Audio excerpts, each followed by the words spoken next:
Top 9 news కి స్వాగతం. మహబూబ్ నగర్ బూత్పూర్ మండలం కప్పెట గ్రామ సభలో పాల్గొన్న మంత్రి దామోదర రాజనరసింహ గ్రామస్తులతో కలిసి వారి సమస్యలను తెలుసుకున్న మంత్రి కన్నీళ్లు పెడుతూ గతంలో తమకు ఎలాంటి లబ్ధి చేకూరలేదని మంత్రితో తమ కష్టాలు చెప్పుకున్న గ్రామస్తులు త్వరలోనే సమస్యలన్నింటికీ పరిష్కారం చూపుతామని మంత్రి హామీ. లబ్ధిదారుల ఎంపికలో పారదర్శకత ఉంటుందని హామీ ఇచ్చిన మంత్రి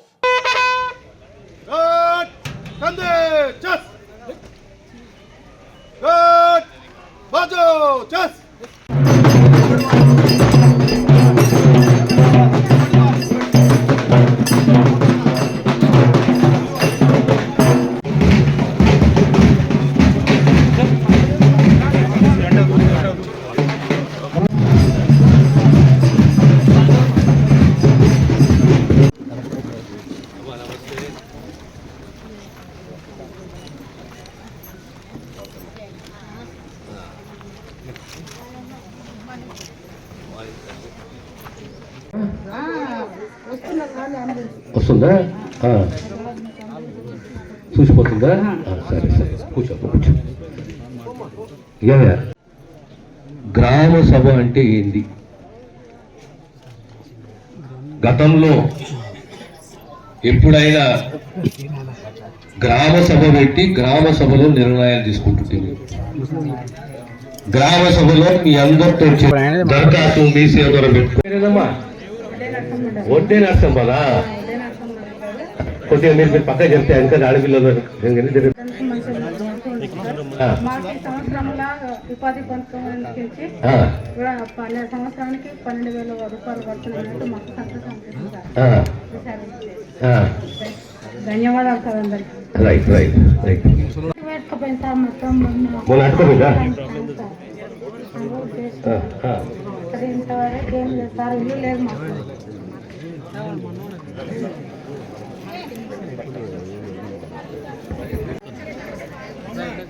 ఇల్లు కాలిపోయింది. ఏమ్మా నీకు ఆర్థిక సహాయం తక్షణమే నీకు పైసల సహాయం చేస్తాం. ఇల్లు మంజూరు చేస్తాం.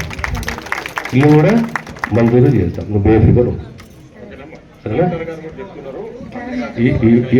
Immediately send it. కూర్చో కూర్చో. కూల్ చేసుకుంటున్నావా? ఇల్లు ఉందా సొంతంగా నీకు? ఇల్లు సొంతం లేదు సార్. పోయింది అంత అంత పడిపోయిందా? జాగ సొంత జాగ ఉందా? సొంత జాగ ఉందా? అదే అదే ఇల్లు అదే అదే అదే ఇల్లు కూలిపోయింది, జాగ ఉంది. అది అంతే కదా? సగం సగం పడిపోయింది. ఇప్పుడు ఇల్లు కావాలి నీకు? ఇంకా ఇల్లు రుణమాఫీ అయింది. రుణమాఫీ అయిందా? 1,50,000 రుణమాఫీ అయింది. ఇప్పుడు నాకు ఇల్లు కావాలి అంతే కదా? ఏమ్మా అంతే అయ్యా. ఇల్లు కట్టుకుంటావా? నువ్వు కట్టుకుంటావా? ఉన్నంత కట్టుకుంటా. ఉన్నంత కట్టుకుంటావా? శబాష్ శబాష్. కపట గ్రామ సంఘ కపట గ్రామానికి వచ్చిన అధికారులకు అందరికీ నమస్కారం. గత ప్రభుత్వంలో మాకు రుణమాఫీ రాలేదు. ఈ ప్రభుత్వంలో రుణమాఫీ వచ్చినది. మాకు స్థలం ఉంది కానీ ఇల్లు కట్టుకోవాలనే అవకాశం మాకు ఇస్తే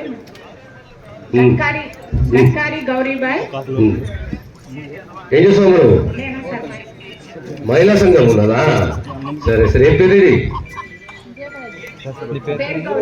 గౌరీబాయ్ అంటే బాయ్ మహారాష్ట్ర పేరు. గౌరీబాయ్ అంటే జనాబాయి, సక్కుబాయి, మీరాబాయి, గౌరీబాయి బాయ్ అన్నమాట. సరే సరే సరే సరే సరే. ధన్యవాదాలమ్మా. ఆధారంగా 2 ఉన్నాయి నీకు. నీ కొడుకుతుంది. నీ కొడుకు ఏం చేస్తున్నాడు? కూలి చేస్తాడా? ఇల్లు సొంత జాగుందా? పడిపోతుందా? ఇల్లు కట్టుకోవాలి. కవేలేదా? ఇప్పుడు ఇల్లు కట్టుకోవాలి. ఆ తర్వాత భూమి భూమి కదా? ఎక్కడ భూమి ఉందా? ఇంకేం కాదు నీకు? పింఛన్ లేదా? దరఖాస్తు పెట్టుకున్నా? Video pension? Okay okay. Video pension ration card లేదు. దరఖాస్తు పెట్టుకున్నావా? రేషన్ కార్డు ఇప్పుడు పెట్టుకున్నావా? ఇప్పుడు రేషన్ కార్డు పెట్టలేదా?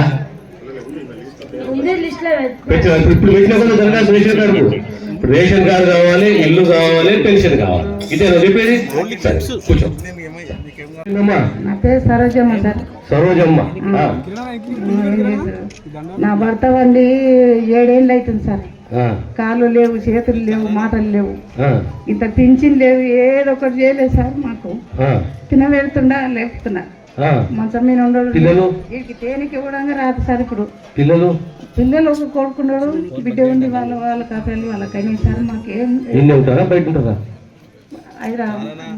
మహిళలో ఒక ఆయన ఉన్నాడు, ఆ, చార్నగర్ పిల్లలు ఇచ్చిన, ఆ. ఇంకా వాళ్ళ పిల్లలు వాళ్ళ కాపీలు అయినాయి.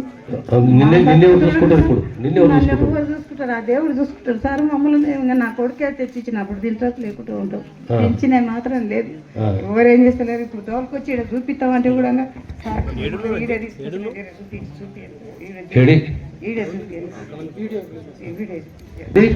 పేరు సార్. నువ్వు కూర్చో, ఇక్కడ కూర్చో, నేను మాట్లాడతా, కూర్చో, నేను జవాబిస్తా, కూర్చో. నా భర్త చనిపోయి 5 సంవత్సరాలు అవుతుంది సార్. ఇంతవరకు నాకు పింఛన్ లేదు. ఇల్లు ఉంది కానీ కవేళ ఇంటికి పోవడానికి తొవ్వగినంగా లేదు. పోవలేదు. ఇల్లు ఉంది కానీ కవేళ పడిపోయింది అదిగినాక. వెంకటిల్లు. దానికి పోవడానికి తొవ్వలేదు. మన గ్రామ సంబంధించిన అందరి పెద్ద మనుషులను తీసుకెళ్ళినా కానీ నాకు తొవ్వ ఎవరు ఇడవలేదు.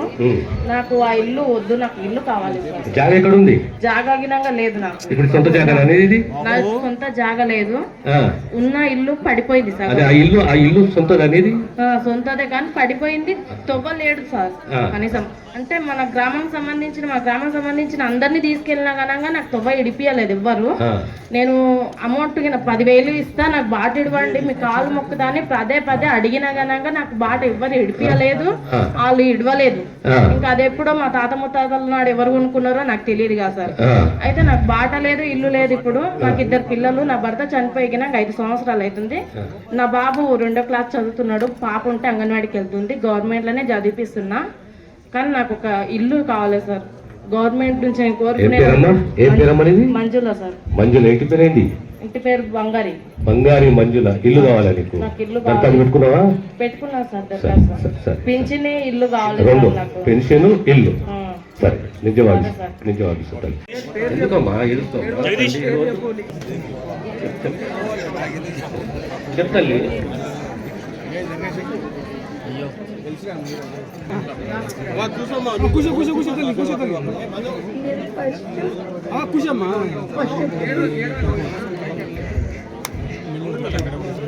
ఈమెకి 2 కొడుకులు, ఒక బిడ్డ, చిన్న ఉన్నారు. ఏమీ ఆదాయం లేదు. భూమున్నా కానీ భూమి సస్పెండ్లో ఉంది. వాళ్ళ కిరికిరి పెడుతున్నాడు, భూమి కాలేదు. ఈమెకి ఏ ఆధారం లేదు. 2 బాబులు ఒక శాంతి పేరు దాశర్లు శాంతి ఇస్తారు. వాళ్ళ బావ ఉన్నాడు, అది శరీరం పంచుతలేడు కాబట్టి నాకు న్యాయం జరుగుతలేదు. డబ్బులు అయినా పట్టలేవు ఆమెకి. కాబట్టి ఈమెకు ఏంది మన ఇల్లు గిన్నె లేదు సార్. ఇటుకలతోనే మేమే అందరంగా సాయం చేసి ఇల్లు కట్టించినాం. ఆమెకి ఇబ్బంది ఉందండి. మా యారలకి నాకు ఇల్లు లేదు సార్. ఇప్పుడు చిన్న పిల్లలు సార్. మాకు యారలు ఉన్నాము. ఎవరు పట్టించుకుంటలేదు సార్. ఎవరు కనికరం చేసుకోలేదు. చెప్తా ఉండు కదా. ఎందుకంటే ఏడుస్తా పని కాదు, అడిగితే ఏడుస్తావా? ఇప్పుడు సార్ ఈమె ప్రాబ్లంకి ఎవరు లేరు సార్. ఎవరు దిక్కు లేనిది ఈమె. మా యారలకి నాకైనా భర్తలు చచ్చిపోయింది. 10 సంవత్సరాలు అయింది. 2 పాపలు, ఒక బాబు ఉన్నారు. చిన్న ఉన్నారు పిల్లలు. ఇల్లు ఇస్తా అని చెప్తున్నారు కానీ ఇల్లు ఇస్తలేదు. జాగా ఉంది కానీ సార్ సహాయం చేయండి. ఇల్లు ఒకటి కావాలి సార్ మాకు. నా పేరు శాంతి, దాచర్ల శాంతి. దాచర్ల సార్ నా బాధ చెప్తారు. ఈ పేరు రాసుకో. దాచర్ల. నేను పేరు చెప్పు. సాయం చేయండి సార్ మీరు అందరు కలిసి. ఆగ తల్లి చెప్పిన దాచర్ల.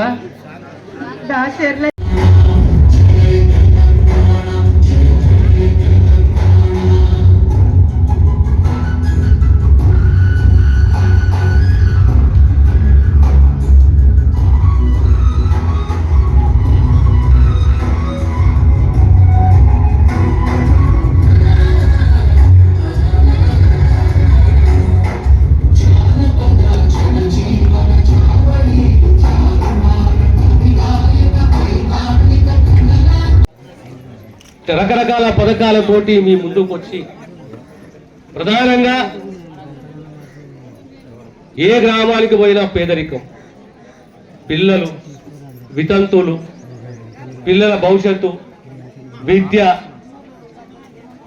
ఆరోగ్యం ఇవి చాలా ముఖ్యమైనవి. ప్రమాణాలతో కూడిన విద్యను అందించే బాధ్యత ప్రభుత్వానికి, వైద్యాన్ని అందించే బాధ్యత ప్రభుత్వానికి, ఆ ఆడబిడ్డని కాపాడే బాధ్యత, రక్షించుకునే బాధ్యత కూడా మా ప్రభుత్వానికి. ఉండలేవు కనుక మీ అందరితోటి మాట్లాడి మీ అభిప్రాయాలు తీసుకొని మీ ఆలోచనలు ఏమున్నాయి. ఈ తల్లి అమ్మని పేరేంది? ఇది పిల్లలు ఉన్నారు, ఒక పాప ఒక బాబు, ఇద్దరు బాబులా, ఇద్దరు బాబులు ఒక పాప. ఆ తల్లిని కాపాడుకోవాలి. ఆ తల్లికి ఏది అవసరం ఉన్నదో ఆ తల్లికి బాధ్యతగా ఉండే బాధ్యత మా కాంగ్రెస్ ప్రభుత్వానికి. కనుక నిశ్చితంగా ఉండమ్మా, నువ్వేదో అడిగినావో దాన్ని ఖచ్చితంగా కాంగ్రెస్ ప్రభుత్వం, మీ ప్రభుత్వము ఖచ్చితంగా మిమ్మల్ని ఆదుకుంటుంది, కాపాడుకుంటుంది, మీ ఎంబడి ఉంటుంది. ఎప్పుడైనా మీ భర్తకు సంబంధించింది అంతే కదా. మీ ఇంకో అంశం అడిగినా కదమ్మా నువ్వు.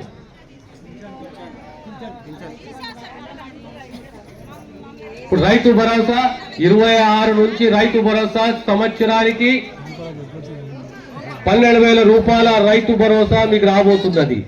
ఒక పెన్షన్ కావాలి, నీ భర్త ట్రీట్మెంట్ కావాలి, ఇదే కదా. నీకు రైతు భరోసా రాబోతున్నది. ట్రీట్మెంట్ ఏముందా నీ నంబర్ నాకు రాసి నేనే డాక్టర్తో స్వతహాగా మాట్లాడి నీ భర్తకు ఆపరేషన్ కావాలన్నా ఏది కావాలన్నా నేను బాధ్యత తీసుకుంటా. ఏమ్మా మళ్ళీ ఏం కావాలి చెప్పు. నీకు ఇంకా మెరుగైన ట్రీట్మెంట్ కావాలన్నా, ఇంకా వేరే హాస్పిటల్ కావాలన్నా, అందరికీ ఇన్లే గాని పెన్షన్లే గాని ప్రతి ఒక్కటి మీకు మంజూరు చేసి ఇచ్చే బాధ్యత మాది. కనుక మొదలు పెట్టాము, ఇండ్లతోటి మొదలు పెట్టినాము. ఇల్లు మీకు మంజూరు చేస్తామో మంజూరు అవుతాయి. గతంలో ఏ రకంగా అయితే లేదా ఇందిరమ్మ పేరు మీద పేదవాళ్లకు కాంగ్రెస్ సర్కార్ సేవలు అందించిందో అదే రీతిలో అదే పద్ధతిలో మళ్ళీ మీకు తిరిగి సేవలు అందించే దిశగా మా కృషి, మా ప్రయత్నం ఉందనే విషయాన్ని మీకు తెలియజేస్తూ, మా జ్ఞానేశ్వర్ కు ఈ రోజు ఇంకో 15 నిమిషాలు అర్ధగంట లోపల మంచి ట్రై సైకిల్ ని మేము ఇవ్వబోతున్నాము. అదే రకంగా అమ్మ నీ పిల్లలకు కూడా మేము మా మధు గారికి చెప్తున్నాము, మీ పిల్లలకి ఏదైనా ఆర్థికంగా సహాయం చేసి ఫిక్స్ డిపాజిట్ చేసే దిశగా మేము పెద్ద మనుషులుగా మిమ్మల్ని ఆదుకుంటామనే విషయాన్ని తెలియజేస్తూ, దయచేసి మీ అందరి సహకారం ఉండాలి. ఇది మీ ప్రభుత్వం, ఇది ప్రజా ప్రభుత్వం, ప్రజల పెద్దల మమకమై పరిపాలించే ప్రభుత్వం. కనుకనే ఈ గ్రామ సభ ఈ రోజు నిర్వహిస్తున్నాం. కనుక ఏ మాట అయితే కాంగ్రెస్ ప్రభుత్వం ఇచ్చిందో ఆ మాటకు కట్టుబడి ఉంటామనే విషయాన్ని తెలియజేస్తూ నేను సెలవు తీసుకుంటాను. గ్రామ సభలు నిర్వహించాలి. గ్రామ సభలు నిర్వహిస్తే ప్రజలతో ఓ ఇంటరాక్షన్, ఓ చర్చ ద్వారా ప్రభుత్వము చేపట్టిన సంక్షేమ కార్యక్రమాలు ఏంటి, మన గ్రామానికి కావలసిన వసతులు ఏంటి, ఆ పేద కుటుంబాలకు, ఇల్లు లేని కుటుంబాలకు, ఇంటి స్థలం లేని కుటుంబాలకు పెన్షన్లే కానీ, ఇండ్లే కానీ, ఇతర అంశాలే కానీ, భూములే కానీ, ఇల్లే కానీ, పెన్షన్లే కానీ మంజూరు చేసినామో అదే పద్ధతిలో అదే రీతిలో మళ్ళీ మీతోటి మమేక్యం కావాలి, మళ్ళీ మీకు సేవలు అందియాలి అనే సదుద్దేశంతో రుణమాఫీయే కానీ 6 గ్యారెంటీలే కానీ ప్రత్యేకంగా తెలంగాణ రాష్ట్రంలో పేదలకు ఇల్లు ఇవ్వాలి, పార్టీలకు అతీతంగా, వర్గాలకు అతీతంగా అర్హులకు అందరికి కూడా ఇల్లు ఇవ్వాలి, ఇళ్ల జాగాలు కేటాయించే ప్రయత్నం చేయాలి. 4-5 ఏళ్ళు అయిపోయిన పెన్షన్లు లేవు, పెన్షన్లు ఇవ్వాలి. ఈరోజు సబ్సిడీ మీద గ్యాస్ సిలిండరే కానీ, మహిళలకు ఉచిత ప్రయాణమే కానీ, 200 యూనిట్ల కరెంట్ ఉచితమే కానీ, ఇవన్నీ ఒక్కెత్తు అయితే రాబోయే కాలంలో పేదలకు ఇల్లు ఇవ్వాలి. ఇందులో రాజకీయాలు లేవు, వర్గాలు లేవు. ఖచ్చితంగా అర్హత ఉన్నది. అయ్యో నేను దరఖాస్తు పెట్టుకోలేదు, వాళ్ళ నా పరిస్థితి ఏందనే ఆలోచన కూడా ఉన్నది. ఎవరైతే దరఖాస్తు పెట్టుకోలేదో వాళ్ళు కూడా అర్హత ఉంటే మీరు దరఖాస్తు పెట్టుకోండి. ఆ దరఖాస్తుని పరిశీలిస్తాము. గతంలో ఉన్న దరఖాస్తులే కానీ ఇప్పుడు మీకు ఇచ్చే దరఖాస్తులే కానీ అన్నీ కూడా తీక్షణంగా ఎగ్జామిన్ చేసిన తర్వాత ఈ గ్రామానికి అర్హతున్న ప్రతి ఒక్క పేదవానికి ఇల్లు ఇచ్చే బాధ్యత మా ప్రభుత్వానికి. అందు గురించి ఇప్పుడు రాగానే మీతో మాట్లాడినాము. అమ్మ మీరు రండి, ముందుకు రండి, మీ అభిప్రాయం చెప్పండి, మీ ఆలోచన పంచుకోండి మాతోటి, మీ ఆలోచన పంచుకోండి మాతోటి. మీ ఆవేదన ఏమున్నది, గ్రామ సభ అర్థమైంది, మీతోటి మాట్లాడాలి, మీతో మమేకం కావాలి, మీ అభిప్రాయం గౌరవించాలి. మేమే పథకాలకి తీసుకొచ్చినామో ఆ పథకాలు అర్హత ప్రతి ఒక్క పేదవానికి అందే దిశగా మా కృషి ఉండాలి, మా ప్రయత్నం ఉండాలి. ఇలా ఇంతకుముందు మా కలెక్టర్ గారితో మాట్లాడాను. ఈ అబ్బాయి ఏం పేరు, ఇది జ్ఞానేశ్వర్, వైకల్యం ఉన్నది, నడవలేడు. మా కలెక్టర్ గారు అడిగాను, ఓ ట్రై సైకిల్ ఉన్నదా, ఉన్నది అన్నాడు. అర్ధ గంటల లోపల జ్ఞానేశ్వర్కు ట్రై సైకిల్ ఇవ్వబోతున్నాము.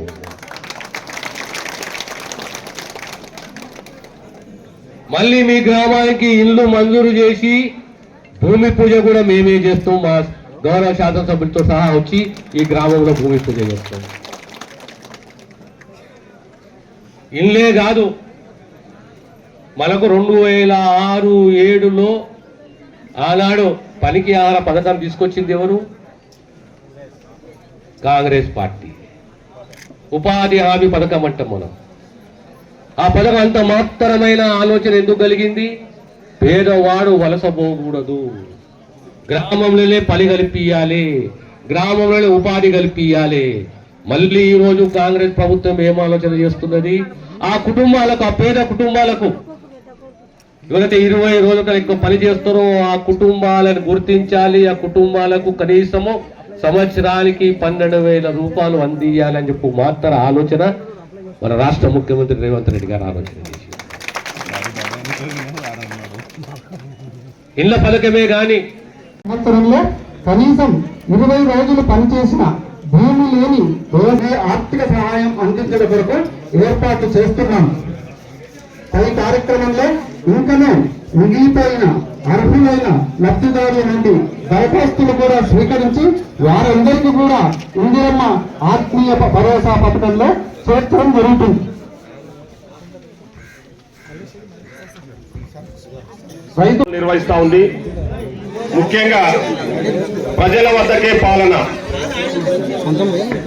గతంలో కాకుండా మీరు ఆఫీసుల చుట్టూ తిరగాల్సిన అవసరం లేకుండా మీ వద్దకే అధికారులు వచ్చి మీ సమస్యలు తెలుసుకొని మీకు అందాల్సిన సంక్షేమ పథకాలన్నీ కూడా మీకు అందించాలనే లక్ష్యంతో ఈరోజు ఈ గ్రామ సభలు నిర్వహిస్తా ఉన్నాం.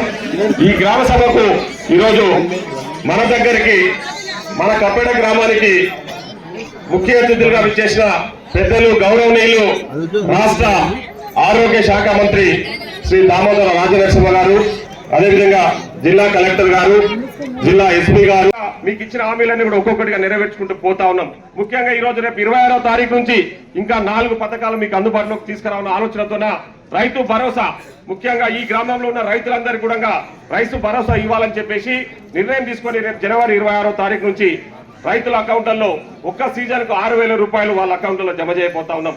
అదేవిధంగా ముఖ్యంగా రేషన్ కార్డ్స్, ఈ గ్రామంలో రేషన్ కార్డులు లేక చాలా మంది ఇబ్బందులు పడతా ఉన్నారు. వాళ్ళందరికీ కూడా రేషన్ కార్డులు ఇవ్వాలని ఈరోజు నిర్ణయం తీసుకోవడం జరిగింది. ఈ గ్రామంలో దాదాపు రేషన్ కార్డుల గురించి 243 దరఖాస్తులు వచ్చినాయి. ఆ 243 దరఖాస్తులను కూడా మేము పరిశీలన చేయడం జరిగింది. తొందరలోనే ఈ 243 మంది కూడా రేషన్ కార్డులు ఇవ్వబోతా ఉన్నామని కూడా మీకు ఈ సందర్భంగా మాట ఇస్తా ఉన్నాం. కాబట్టి మీరెవ్వరు కూడా దిగులు చెందాల్సిన అవసరం లేదు. గతంలో టీఆర్ఎస్ పార్టీ 10 సంవత్సరాలు ఈ రాష్ట్రంలో అధికారంలో ఉండి ఒక్క రేషన్ కార్డు ఇవ్వలే. ఆ విషయాలన్నీ మీకు తెలుసు. అదేవిధంగా ఎవరైనా కొత్తగా పెళ్లి చేసుకొని మన ఇండ్లకు వస్తే వాళ్ళ పేర్లు కూడా రేషన్ కార్డులో జమ చేయండి. కానీ ఈరోజు మీకు మాట ఇస్తున్నాం, కొత్త రేషన్ కార్డులతో పాటు ఉన్న రేషన్ కార్డులలో ఎవరికైనా పేర్లు లేకపోతే ఆ పేర్లు కూడా యాడ్ చేసి కొత్త రేషన్ కార్డులు ఇవ్వబోతా ఉన్నామని కూడా ఈ సందర్భంగా మాట ఇస్తా ఉన్నాం.